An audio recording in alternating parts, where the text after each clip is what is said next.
ये व्लॉग जी मैं शुरू कर रही थी तकरीबन 3 साढ़े 3 बजे। आज जी हम मिलने जा रहे हैं अपनी बहुत ही प्यारी सब्सक्राइबर के घर, जिन्होंने बहुत दफ़ा मुझे इनवाइट किया और मैं मजबूर हो गई उनकी मोहब्बत के पीछे उनके पास जाने को, और बहुत बहुत दफ़ा उन्होंने इनवाइट किया था। तो खैर आज फाइनली फिर मैंने कहा कि उनसे मिल ही आते हैं, और अपनी फैमिली के साथ, बच्चों के साथ जो है वो मैं उनकी तरफ गई, और उसके बाद फिर खाने शाने की रूटीन।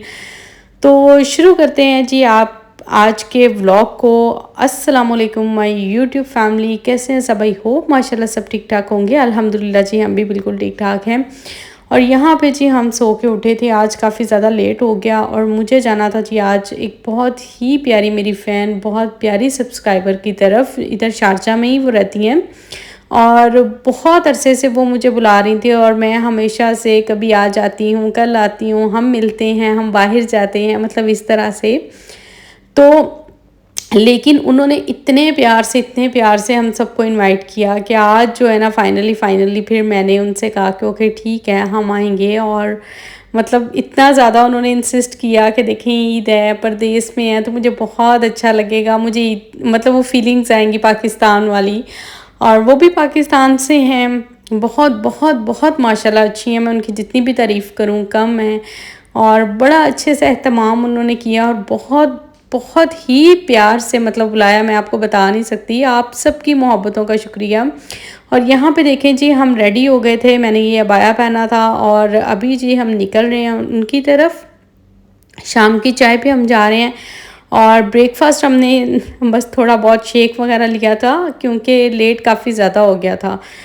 तो उसके बाद जी मैंने कहा जाते हुए कुछ ना कुछ ले लेती हूँ, अच्छा नहीं लगता तो इसलिए मैं फिर रुक गई इधर रास्ते में। उनके लिए मैंने कुछ थोड़ी सी चॉकलेट और स्वीट्स ली, और साथ में ही मतलब पास में ही वॉकिंग डिस्टेंस पे उनकी बिल्डिंग थी। मुझे तो अंदाज़ा ही नहीं था कि वो इतने करीब में रहती हैं, लेकिन जब उन्होंने बताया तो मैं खुद बड़ी शॉक्ड हुई कि इतने करीब मतलब रहती हैं। तो ये जी हम पहुंच के उनके घर, और बड़े अच्छे से माशाल्लाह वो मिली, बहुत ही अच्छी थी। मैं मतलब कितना भी अब कहूँ, आप सबका मैं ये कहूँगी कि प्यार है जो मैं आज इधर हूँ। बहुत प्यारी प्यारी कैट्स हैं उनके घर, दो, एक तो ये है, इसका नाम लियो है और ये बिल्ला इतना क्यूट था ना कि बच्चे तो पागल ही हो गए इसको देख के, इसके पीछे वीडियोस बना रहे हैं और उसके पीछे पीछे जा रहे हैं। और एक थी जी साथ में एक फीमेल थी जिसका नाम शेडो था, वो ब्लैक कलर में, वो भी बहुत अच्छी थी, लेकिन वो कोई बहुत ज़्यादा डरती थी और वो बिल्कुल बच्चों के पास नहीं आ रही थी। ये तो आराम से आ रहा था, लेकिन ये देखें वो उन्होंने खुद पकड़ी थी, तो बस थोड़ी देर के लिए उनकी गोद में जितनी देर रही है उतनी देर बस बच्चों के साथ उसने देखा, बच्चों ने, और उसी वक्त वो बस उनकी गोद से उतरी और अंदर भाग गई। बस इतनी देर के लिए ही वो जो है ना बच्चों के साथ अटैच हुई। वो कहती हैं वो किसी के सामने नहीं जाती। तो खैर बहुत ही प्यारे ये दोनों जो है ना, ये कपल बड़ा अच्छा था जी, बहुत प्यारा था, बहुत क्यूट था। ये देखें ये बस उतरी और ये फ़ौरन से भाग गई थी। खैर यहाँ पे मैं ये कहना चाह रही थी कि आप सब जो हैं, आप सबकी मोहब्बतों का इतना इतना शुक्रिया, मैं जितना भी अदा करूँ कम है। आप सबके प्यार की वजह से, आप सबके इतने अच्छे कमेंट्स आते हैं, आप सब इतना मोटिवेट करते हैं जिसकी वजह से शायद मैं अभी तक जो है व्लॉग बना रही हूँ और अभी तक आपके साथ चल रही हूँ, और शायद मैं कब की हिम्मत हार चुकी होती। तो यहाँ पर ये यूएई में जब आप पेट्स रखते हैं तो आपको उनका पासपोर्ट भी बनवाना पड़ता है। उसमें उनकी सारी डिटेल्स होती हैं कि अगर आप किसी भी आउट ऑफ कंट्री में जा रहे हैं या अपनी कंट्री में जा रहे हैं तो आप उनको ट्रैवल करवा के साथ भी लेके जा सकते हैं। लेकिन अगर आप नहीं भी जा रहे, आप यहाँ पे भी रह रहे हैं, तो तब भी आपको पासपोर्ट बनवाना पड़ता है। आपके घर में जितने पेट्स होंगे उनका अलग अलग से पासपोर्ट होगा। तो ये डिटेल भी मुझे उन्होंने बताई, क्योंकि जन्नत को बहुत कैट पसंद है और वो कह रही थी कि मुझे भी चाहिए। तो खैर बहुत ही प्यारा एहतमाम किया हुआ था। जज़ाकल्लाह, अल्लाह ताला आपके रिस्क में और ज़्यादा इजाफ़ा फरमाया, आमीन सुम्मा आमीन। और जनाब मैं ये सोचती हूँ कि देखें कभी लाइफ में ये चीज़ें नहीं मैंने सोची थी कि मैं एक दिन एक यूट्यूबर बनूँगी और मुझे ज़िंदगी कहाँ से कहाँ ले जाएगी, और मैं कहाँ जाऊँगी और कहाँ कहाँ पे अल्लाह ताला ने रिस्क लिखा हुआ है। किसी को कुछ पता नहीं होता आने वाले वक्त का। आप यकीन करें कोई एक लम्हा जो है ना वो नहीं, अगले लम्हे का भी नहीं पता होता कि क्या आना है क्या नहीं आना। और मेरे लिए ये जो पल है ना वो बहुत बहुत बहुत अच्छे हैं। आप सब लोग मतलब इतने इतने ज़्यादा लोग जितने मेरे, अगर मैं अपने सोशल सर्कल की बात करूं तो उसमें तो देखें एक आम रूटीन में तो चंद लोग होते हैं जिनसे हम मिल रहे होते हैं, लेकिन इस तरह से एक बहुत बड़ा सा सर्कल बनना, इतना प्यार, इतनी दुआएं, इतनी मोटिवेशन मैंने कभी नहीं सोचा था। बिलीव मी, कभी नहीं सोचा था। और मैं दिल से ये बात कह रही हूँ, दिल से आप सबका शुक्रिया अदा कर रही हूँ। शुक्रिया का लफ्ज़ बहुत छोटा लफ्ज़ है, तो इसके लिए तो बिल्कुल आई थिंक कोई अल्फाज बने ही नहीं हैं। तो बस ये इंसान की सोच जो होती है ना, हम लोग तो बहुत बहुत थोड़ा सा सोचते हैं कि ये होगा, ऐसे होगा, वैसे होगा बस, लेकिन अल्लाह ताला के प्लान जो है ना वो बहुत बड़े बड़े होते हैं। हम लोगों को नहीं पता होता कि हमारी लाइफ जो है वो कहाँ जा रही है, हम कहाँ से कहाँ आ गए हैं, और हमारी लाइफ में कौन कौन आने वाला है, हमें क्या मिलने वाला है। बस जी अल्लाह ताला का जितना शुक्र अदा करूँ कम है, जितना भी शुक्र अदा करूँ कम है। बहुत अच्छा हमने इनके घर में टाइम स्पेंड किया, बहुत ही इंजॉय किया, बहुत मज़ा आया। और अब जी हम यहाँ से जा रहे हैं वापस, और जैसे ही हम लोग कॉरिडोर में निकले तो ये एक अरेबिक बच्चा था, वो कह रहा है मैं आपको अभी जिम्नास्टिक करता हूँ तो मैं आपको दिखाता हूँ, ये देखें ज़रा। तो वो इतना अच्छा माशाल्लाह क्यूट लग रहा था ना। तो खैर घर आके जी हम खाने की तैयारी कर रही थी मैं, क्योंकि खाना तो ज़ाहिर है खाना था, वो तो शाम की चाय थी। उन्होंने बहुत बहुत फ़ोर्स किया कि आप डिनर पे रुकें, और बड़ा अच्छा लगा उनको। वो अकेली होती हैं अपने हस्बैंड के साथ, तो काफ़ी ज़्यादा जो था उनको ना, मतलब ये था कि चलें सब आए हुए हैं तो बहुत अच्छा है, घर में थोड़ी रौनक हो गई है। तो पता है परदेश में यही लोग होते हैं हमारे आसपास के अपने, सब जो एक दूसरे से मिलते हैं और सब कुछ। लेकिन पता है मैं कभी किसी की तरफ गई नहीं, तो मुझे ना थोड़ा झिझक फील हो रही थी कि मतलब एक ठीक है जो भी है, एक बात करनी वीडियो पे फ़ोन पे और बात होती है, किसी के घर यूँ जाना ना बहुत बहुत बड़ा स्टेप होता है ये। लेकिन मैं इनकी मोहब्बत के आगे मजबूर हो गई, जितना प्यार से ये मुझे डेली कहती थी, और कब से कह रही थी, कब से, और शायद रमज़ान से भी पहले कोई 3 महीने तो हो ही गए होंगे इनको। तो यहाँ पे आके जी मैंने आज दाल चावल और गोश्त के बाद जो है ना वो ये चीज़ के खाने का ना बहुत मज़ा आता है। यहाँ पे दाल चावल बना रही थी अपने और अम्मी के लिए, मैंने करेले बनाए। इतनी देर में मतलब ईद पे मैं लेके आई थी करेले बनाने के लिए, मेरा इतना दिल चाह रहा था, मैं जब से यहाँ पे आई थी ना तो मैंने करेले नहीं बनाए थे, और ये मुझे इतने पसंद हैं। और आज मैंने कहा कि आज तो कुछ भी हो जाए ना, अपनी और अम्मी के लिए तो मैं बनाऊँगी करेले, और आप लोगों के लिए मैं बना देती हूँ दाल चावल।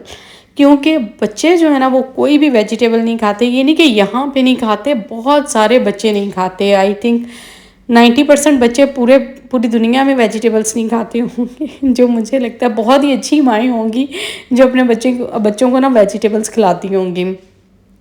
तो यहाँ पर इसलिए जो है ना इनके लिए मैंने दाल चावल बना दिए थे कि आराम से खा लेंगे, और हम लोग जो है ना वो ताज़ा ताज़ा रोटी बनाएंगे और साथ में करेले खाएंगे। करेले मैं बिल्कुल सिंपल वाले बना रही थी। पहले मैंने उनको हल्का सा नमक लगा के थोड़ी देर के लिए रख दिया था, फिर बहुत अच्छे से उनको वॉश कर लिया था। उसके बाद जी उसी ऑयल में मैंने प्याज पहले उनको ब्राउन, हल्का सा ब्राउन किया था, बहुत ज़्यादा ब्राउन वो मुझे ना वो वाले करेले अच्छे नहीं लगते जो बहुत ज़्यादा ब्लैक ब्लैक हो जाते हैं। तो उनको ब्राउन करके मैंने निकाल लिया था, और उसके बाद उसी में मैंने प्याज और 6 टमाटर मैंने बहुत बड़े वाले लेके तो वो मैंने डाले थे, और थोड़ा सा इमली का पल्प ऐड किया था। उससे ये होता है थोड़ी खटाई आ जाती है और बहुत ही मज़े के बनते हैं। तो ये सारा मसाला जब बन गया तो उसके अंदर मैंने करेले ऐड करके तो 5 से 10 मिनट के लिए दम पे रखें, और देखें ओए घर की रोटी और करेले क्या मज़ेदार। मैं कहती हूँ आज सही बात है चस आ गई है खान दी।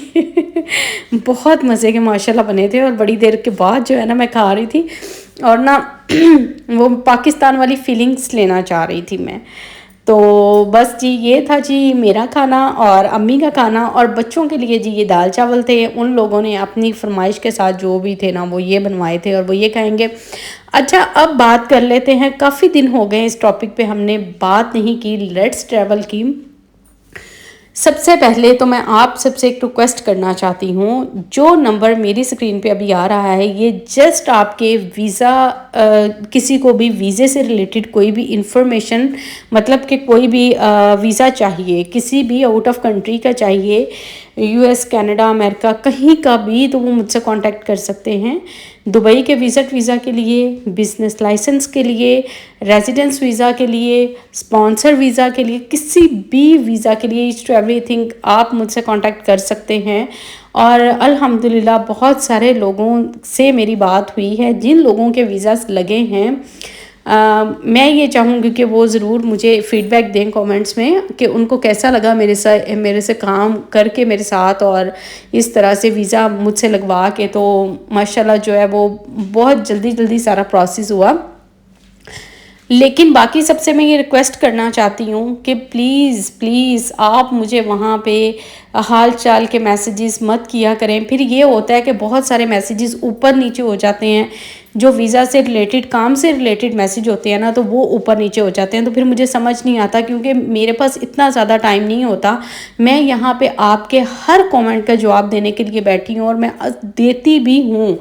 ये नहीं है कि मैं नहीं देती हूँ। बहुत सारे यूट्यूबर्स हैं जिन्होंने कभी पलट के किसी को नहीं पूछा, लेकिन मैं आपके छोटे से छोटे कमेंट का भी आंसर कर रही होती हूँ। तो यहाँ से मैं आपसे बात करने के लिए यहाँ पे मौजूद हूँ। तो प्लीज़ आई रिक्वेस्ट यू, और इसको प्लीज़ आप लोग माइंड ना कीजिएगा, ये मेरी मजबूरी है। तो जो लोग मुझे वीज़ा से रिलेटेड मतलब इन्फॉर्मेशन भेजते हैं, पासपोर्ट, आईडी कार्ड, ये वो सब कुछ, वो फिर ऊपर नीचे इतने मैसेजेस हो जाते हैं कि मेरे लिए ढूंढना मुश्किल हो जाता है। ठीक है, तो ये मेरी छोटी सी एक रिक्वेस्ट है आपसे। मुझे बहुत ज़्यादा उम्मीद है कि आप इसको माइंड नहीं करेंगे, और मेरी जो पोजीशन है, मेरी मजबूरी को समझने की कोशिश करेंगे। तो बस ये रिक्वेस्ट मुझे ना आज आपसे करनी थी। और बाकी लोग जिनको वीज़ा चाहिए उनसे भी मुझे एक रिक्वेस्ट करना थी। असल में होता ये, बहुत जिन लोगों के अभी वीज़ास मैंने रिसेंटली लगवाए हैं, कुछ विज़िट वीज़ा लगे हैं, उनको मैं ये कहूँगी कि कुछ भी जो लोग आगे भी अपना प्रोसेस लेके चलना चाहते हैं, कि अपनी जितनी भी आपकी पासपोर्ट की और आईडी कार्ड की कॉपीज़ जब मैं लेती हूँ ना, तो प्लीज़ मुझे उसकी पिक्चर खींच के मत भेजा करें। मुझे वो स्कैन कॉपी में चाहिए होती है, मतलब वो स्कैन हुई पिक्चर मुझे चाहिए होती है, आपके फ़ोन से ली गई पिक्चर मुझे नहीं चाहिए होती है।